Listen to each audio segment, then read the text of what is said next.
ನಮಸ್ತೆ ವೀಕ್ಷಕರೇ, ನಾನು ನಿಮ್ಮ KN ರಾವ್ ಗುರುಜಿ. ಇವತ್ತಿನ ವಿಷಯ ಜುಲೈ ತಿಂಗಳ 2026ರ ಭವಿಷ್ಯ. ಅದರಲ್ಲಿ ಮೇಷರಾಶಿಯ ಫಲಾನುಫಲ ಮತ್ತು ಗೋಚಾರ ಫಲ ಹೇಗಿರುತ್ತೆ ಅಂತ ಅದನ್ನು ನಾನು ನಿಮಗೆ ತಿಳಿಸ್ಕೊಡ್ತೀನಿ. ಮೊದಲನೇದಾಗಿ ಉದ್ಯೋಗಸ್ಥರಿಗೆ ಯಾವ ರೀತಿ ಇರುತ್ತಪ್ಪ ಅಂತಂದರೆ, ಒಳ್ಳೆಯ ಪ್ರಗತಿಯ ಸಮಯ ಅಂತ ಹೇಳ್ಬೋದು. ಇವರಿಗೆ ಉದ್ಯೋಗದಲ್ಲಿ ಒಳ್ಳೆಯ ಯಶಸ್ಸಾಗಿರ್ಬೋದು, ಒಳ್ಳೆಯ ಪ್ರಶಂಸೆ ಆಗಿರ್ಬೋದು, ಮತ್ತು ಒಳ್ಳೊಳ್ಳೆಯ ಮಾರ್ಗದರ್ಶನದಿಂದ ಒಳ್ಳೊಳ್ಳೆ ಕೆಲಸ ಕಾರ್ಯಗಳಲ್ಲಿ ಯಶಸ್ವಿ ಆಗೋದು ತುಂಬಾ ಆಗುವಂಥ ಚಾನ್ಸಸ್ಗಳು ತುಂಬ ಇದೆ ಜುಲೈ ತಿಂಗಳಲ್ಲಿ.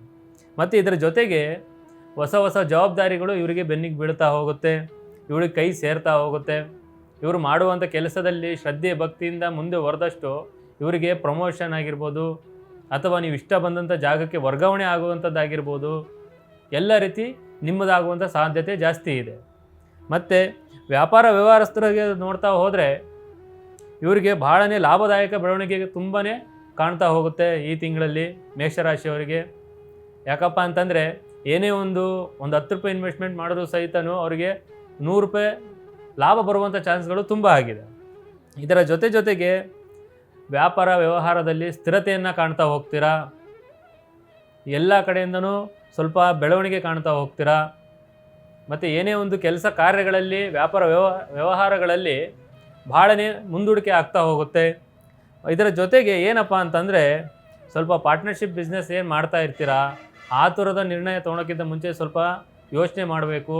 ಇದರಿಂದ ನಿಮಗೆ ಸಮಸ್ಯೆ ಆಗುವಂಥ ಚಾನ್ಸ್ಗಳು ತುಂಬಾ ಇದೆ. ಆದಷ್ಟು ಸ್ವಲ್ಪ ಯೋಚನೆಯನ್ನು ಮಾಡಿ, ಏನಾಗಿದೆ ಏನಿಲ್ಲ ಅಂತೇಳಿ ಸ್ವಲ್ಪ ಕೂತು ಮಾತನಾಡಿ ಆಮೇಲೆ ನಿರ್ಧಾರವನ್ನು ತಗೊಳ್ಳೋದು ಸ್ವಲ್ಪ ಬಹಳ ಮೂಲ್ಯವಾಗಿದೆ. ಇದರ ಜೊತೆಗೆ ಶಿಕ್ಷಣ ವಿಚಾರದಲ್ಲಿ ನೋಡ್ತಾ ಹೋದರೆ ವಿದ್ಯಾರ್ಥಿಗಳಿಗೆ ಉತ್ತಮ ಫಲಿತಾಂಶ ದೊರಕ್ತಾ ಹೋಗುತ್ತೆ, ಏಕಾಗ್ರತೆ ಜಾಸ್ತಿ ಆಗ್ತಾ ಹೋಗುತ್ತೆ, ನೆನಪಿನ ಶಕ್ತಿಯೂ ಕೂಡ ಚುರುಕಾಗ್ತಾ ಹೋಗುತ್ತೆ, ಮತ್ತು ಬುದ್ಧಿ ಸಾಮರ್ಥ್ಯನೂ ಕೂಡ ಎಲ್ಲರಿಗಿಂತ ಸ್ವಲ್ಪ ಮೇಲುಗೈ ಸಾಧಿಸ್ತಾ ಹೋಗುತ್ತೆ. ಒಳ್ಳೆಯ ಪ್ರಶಂಸೆಗಳು ಸಿಗ್ತಾ ಹೋಗುತ್ತೆ. ಉನ್ನತ ಶಿಕ್ಷಣಕ್ಕೆ ಏನು ನೀವು ಬಯಸ್ತಾ ಇರ್ತೀರಾ, ಈ ತಿಂಗಳಲ್ಲಿ ನಿಮಗೆ ಎಲ್ಲ ರೀತಿ ಸಿಗುವಂಥ ಚಾನ್ಸ್ಗಳು ತುಂಬಾ ಆಗಿದೆ. ಅಕಸ್ಮಾತ್ ನೀವು ವಿದೇಶಕ್ಕೆ ಹೋಗಿ ಏನು ಓದಬೇಕಂತ ಬಯಸ್ತಾ ಇರ್ತೀರಾ, ಅಲ್ಲೂ ಕೂಡ ಹೋಗುವ ಸಾಧ್ಯತೆಗಳು ಜಾಸ್ತಿ ಇದೆ. ಸ್ವಲ್ಪ ಪ್ರಯತ್ನ ಪಡಬೇಕಾಗುತ್ತೆ. ಆದರೆ ಎಲ್ಲನೂ ಒಳ್ಳೆಯದಾಗುತ್ತೆ, ಎಲ್ಲನೂ ನನಗೆ ದೊರಕುತ್ತೆ ಅಂತ ನೀವು ಆದಷ್ಟು ಆಲಸ್ಯತನ ಮಾಡಿದರೆ ಸ್ವಲ್ಪ ಅದರಿಂದ ಕೇಡಾಗುವ ಸಾಧ್ಯತೆಗಳು ಜಾಸ್ತಿ ಇದೆ. ಸ್ವಲ್ಪ ಕಠಿಣ ಶ್ರಮ ಪಡಲೇಬೇಕು. ಎಲ್ಲನೂ ಬರುತ್ತೆ, ಎಲ್ಲನೂ ಮಾಡ್ತೀನಿ ಅಂತ ಅನ್ನೋದಕ್ಕಿಂತ ಆ ಕೆಲಸದ ಬಗ್ಗೆ, ಆ ಓದಿನ ಮೇಲೆ ಸ್ವಲ್ಪ ಆಸಕ್ತಿ ಇಟ್ಟು ಕಠಿಣ ಶ್ರಮ ಪಡಿ, ಎಲ್ಲ ರೀತಿ ಒಳ್ಳೆಯದಾಗ್ತಾ ಹೋಗುತ್ತೆ. ಇನ್ನು ಆರೋಗ್ಯ ವಿಚಾರದಲ್ಲಿ ನೋಡ್ತಾ ಹೋದರೆ ಈ ತಿಂಗಳಲ್ಲಿ ಮೇಷರಾಶಿಯವರಿಗೆ ಮಿಶ್ರ ಫಲ ಕಾದಿದೆ. ಯಾಕಪ್ಪ ಅಂತಂದರೆ, ಒಂದಿನ ಆರಾಮಾಗಿರ್ತೀರಿ, ಇನ್ನೊಂದು ದಿನ ಮತ್ತೆ ಅನಾರೋಗ್ಯಕ್ಕೆ ಈಡಾಗ್ತಾ ಹೋಗ್ತೀರಾ. ಇದರಿಂದ ದಿನೇ ಸ್ವಲ್ಪ ಸಮಸ್ಯೆಗಳು ಜಾಸ್ತಿ ಆಗ್ತಾ ಹೋಗುತ್ತೆ. ಆರೋಗ್ಯದ ಚಿಂತನೆ ಮಾಡ್ತಾನೆ ಇನ್ನೂ ಸ್ವಲ್ಪ ಆರೋಗ್ಯ ಹಾಳಾಗುವ ಸಾಧ್ಯತೆಗಳು ಜಾಸ್ತಿ ಇದೆ. ನಿಮ್ಮ ಆರೋಗ್ಯದ ಚಿಂತನೆಯನ್ನು ಬಿಟ್ಟು ಮುಂದಕ್ಕೆ ನಿಮ್ಮ ಕಾರ್ಯವೈಖರಿಗಳು ಏನಿದೆ ಅದನ್ನು ನೋಡ್ತಾ ಮುಂದಕ್ಕೆ ದೂಡ್ತಾ ಹೋಗಿ. ನಿಮ್ಮ ಆರೋಗ್ಯದ ಚಿಂತನೆಯನ್ನು ಬಿಟ್ಟು ಅದೆಲ್ಲ ರೀತಿ ಸರಿ ಆಗ್ತಾ ಹೋಗುತ್ತೆ. ಸ್ವಲ್ಪ ಆದಷ್ಟು ಗಮನ ಇರಲಿ, ಅತಿ ಗಮನ ಇಟ್ಕೊಳಕ್ಕೆ ಹೋಗಬೇಡಿ. ಸ್ವಲ್ಪ ರೈತ ವಿಚಾರದಲ್ಲಿ ನೋಡ್ತಾ ಹೋದರೆ ಇವರಿಗೆ ಮಧ್ಯಮ ಲಾಭ. ಯಾಕಪ್ಪ ಅಂತಂದರೆ, ಸ್ವಲ್ಪ ಹಾಕಿದಷ್ಟು ಎಷ್ಟು ಬಂಡವಾಳ ಹಾಕಿರ್ತೀರ ಅದರಷ್ಟು ಮಾತ್ರ ನಿಮಗೆ ಬರುತ್ತೆ ವಿನಃ ಸ್ವಲ್ಪ ಜಾಸ್ತಿಯ ಲಾಭ ಬರೋದು ಸ್ವಲ್ಪ ಕಡಿಮೆ. ಆದಷ್ಟು ನೀವು ಪ್ರಯತ್ನವನ್ನು ಮಾಡಬೇಕಾಗುತ್ತೆ. ಸ್ವಲ್ಪ ಹವಾಮಾನದ ವೈಫಲ್ಯದಿಂದ ಸ್ವಲ್ಪ ಬೆಳೆಗಳು ಹಾನಿ ಆಗಲಾರ್ದಂಗೆ ನೋಡ್ಕೋಬೇಕಾಗುತ್ತೆ. ಸ್ವಲ್ಪ ಮುನ್ನೆಚ್ಚರಿಕೆಯನ್ನು ವಹಿಸ್ತಾ ಹೋಗಬೇಕಾಗುತ್ತೆ. ಮತ್ತು ಇದರ ಜೊತೆಗೆ ಏನಪ್ಪ ಅಂತಂದರೆ, ಪಶುಸಂಗೋಪನೆ ಅಥವಾ ಹೈನುಗಾರಿಕೆ ಏನು ಮಾಡ್ತಾ ಇರ್ತೀರಾ, ಈ ತಿಂಗಳಲ್ಲಿ ಇವರಿಗೆ ತುಂಬಾ ಲಾಭ ಬರುವ ಸಾಧ್ಯತೆಗಳು ಜಾಸ್ತಿ ಇದೆ ರೈತರಿಗೆ. ಇದರಿಂದ ಸ್ವಲ್ಪ ಹಣಕಾಸಿನ ವ್ಯವಸ್ಥೆಗಳಲ್ಲಿ ಎಲ್ಲ ರೀತಿಯಿಂದನೂ ನೀವು ಮುನ್ನುಗ್ತಾ ಹೋಗಿ ಸ್ವಲ್ಪ ಬೆಳೆಗಳ ಮೇಲೆ ಹಾನಿ ಆಗಲಾರ್ದಂತೆ ಸ್ವಲ್ಪ ಮುನ್ನೆಚ್ಚರಿಕೆನ ವಹಿಸಿ, ಎಲ್ಲ ರೀತಿ ಒಳ್ಳೆಯದಾಗ್ತಾ ಹೋಗುತ್ತೆ. ಮತ್ತು ಪ್ರೀತಿ ಪ್ರೇಮ ವಿಚಾರದಲ್ಲಿ ನೋಡ್ತಾ ಹೋದರೆ ಇಬ್ಬರು ಪ್ರೇಮಿಗಳ ನಡುವೆ ಪ್ರೀತಿ ಹೆಚ್ಚಾಗ್ತಾ ಹೋಗುತ್ತೆ, ಪರಸ್ಪರ ನಂಬಿಕೆ ಜಾಸ್ತಿ ಆಗ್ತಾ ಹೋಗುತ್ತೆ, ಗೌರವ ಇಡ್ತಾ ಹೋಗ್ತೀರಾ. ಇದರಿಂದ ನಿಮ್ಮ ಪ್ರೇಮಿಗಳ ಮಧ್ಯೆ ಇನ್ನೂ ಸ್ವಲ್ಪ ಜಾಸ್ತಿ ಗಟ್ಟಿತನ ಆಗ್ತಾ ಹೋಗುತ್ತೆ.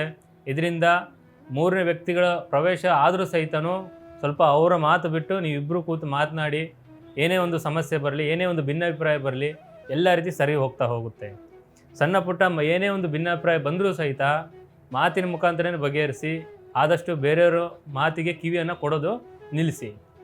ಮತ್ತು ಮದುವೆ ವಿಚಾರದಲ್ಲಿ ನೋಡ್ತಾ ಹೋದರೆ ಮೇಷರಾಶಿಯವರಿಗೆ ಜುಲೈ ತಿಂಗಳಲ್ಲಿ ಕಂಕಣ ಭಾಗ್ಯ ಕೂಡಿ ಬರುತ್ತೆ. ಇಷ್ಟು ದಿನ ಏನು ಅಪೇಕ್ಷೆ ಪಡ್ತಾ ಇರ್ತೀರ, ಕಂಕಣ ಭಾಗ್ಯ ಕೂಡಿ ಬಂದಿಲ್ಲ ಅಂತೇಳಿ, ಈ ತಿಂಗಳಲ್ಲಿ ನಿಮಗೆ ಎಲ್ಲ ರೀತಿ ಕೂಡಿ ಬರುವ ಸಾಧ್ಯತೆಗಳು ಜಾಸ್ತಿ ಇದೆ.